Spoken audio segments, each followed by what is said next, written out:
All right, kids, good to contact you once again. Today we're going to wrap up on ancient China. Tomorrow I'm going to give you an ancient China test. It'll be on the notes, basically open notes. You'll be able to um, use them on it, and you'll have 5 retries. So my goal there is just to make sure that you guys have an understanding of the big picture and not to stress you out and overwhelm you. Okay? All right. So, question of the day: have you ever heard the following people? We have Christopher Columbus, Ferdinand Magellan, and Zheng He. Well, wow. I think most of you probably heard of the first person. Second person, probably some of you, decent number of you have. And then we have Zheng He. You probably haven't actually heard much about him. Okay? Um, but anyways, today we get into the Ming Dynasty, and we get into a list of achievements that are pretty impressive, um, and an explorer that certainly, in many ways, had some very impressive achievements. It gets get a little bit overlooked, and there's a reason for that. Okay, all right. So finishing up here with ancient China.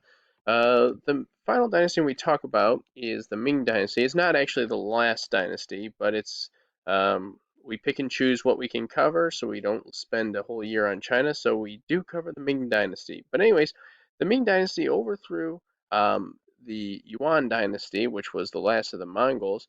Okay, and they were famous for a couple different things. First off is Zheng He. He's a Chinese Muslim explorer. Um, and he basically had this big giant group of expeditions that travel all the way over to Africa. Now, it's important to note that these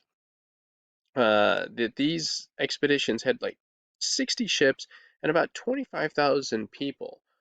Their ships actually, I mean, they were massive. They dwarfed anything from Christopher Columbus or Ferdinand Magellan, and they actually had like horses on them. They even had like gardens on them where they used soil. So these were very impressive. Okay, um, they eventually made it all the way back to Africa. There's actually a rather famous historic picture of Zheng He, and he's bringing back these giraffes. Okay, now believe it or not, this did not lead. This is one of those um, expeditions where if you took a picture of Zheng He and you took a picture of Columbus and you said which one's going to have a larger impact in the future, you'd almost certainly guess Zheng He. I mean, his ships were just absolutely huge. This big entourage, 25,000 people. It's like a floating city, right? All right, but here's the deal. Those trips were basically done not to uh, find new lands, because everywhere he was going, people had known him. Okay, it was there really to basically show dominance to the rest of the world. It was a way of saying, "Don't mess with us. Look how big our navy is." Okay, well, eventually though, people started realizing this is really expensive. That we were pretty self-sufficient in China, and we don't want to spend all this money. Okay. In addition, the emperor was afraid that people would talk about this, that people would want to kind of bring it up again.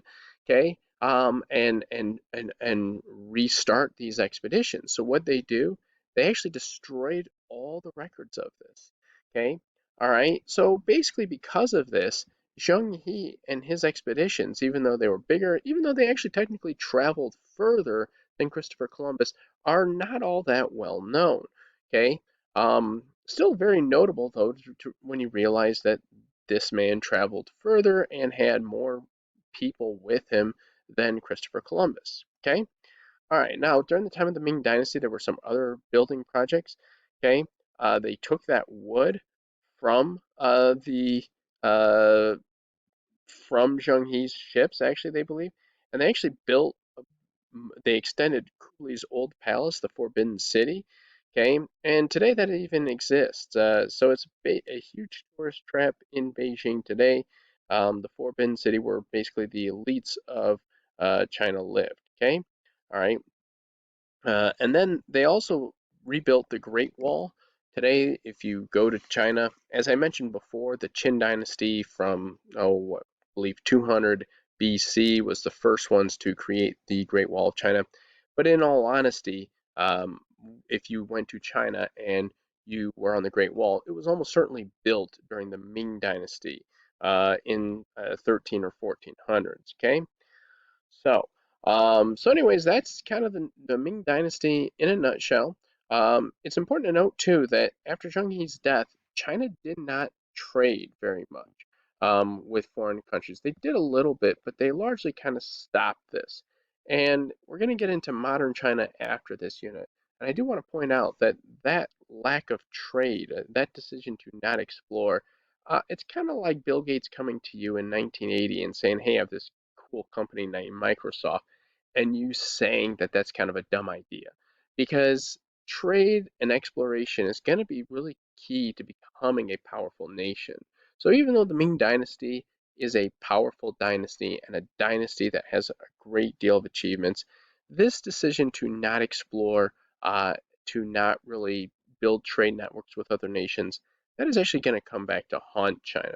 Okay, but we'll save that for another unit. Now, what I'd like you guys to do is just go on to Quizlet, okay, and take or do the Quizlet reviews, okay, and then screenshot it and turn it in, and after that, then you should be prepared for Wednesday's test that I told you guys will be open. I'm sorry, not Wednesday's test, Friday's test, which, as I said before, should be open. Um, Open slideshow so you can use your notes on it. Okay? All right. Take care.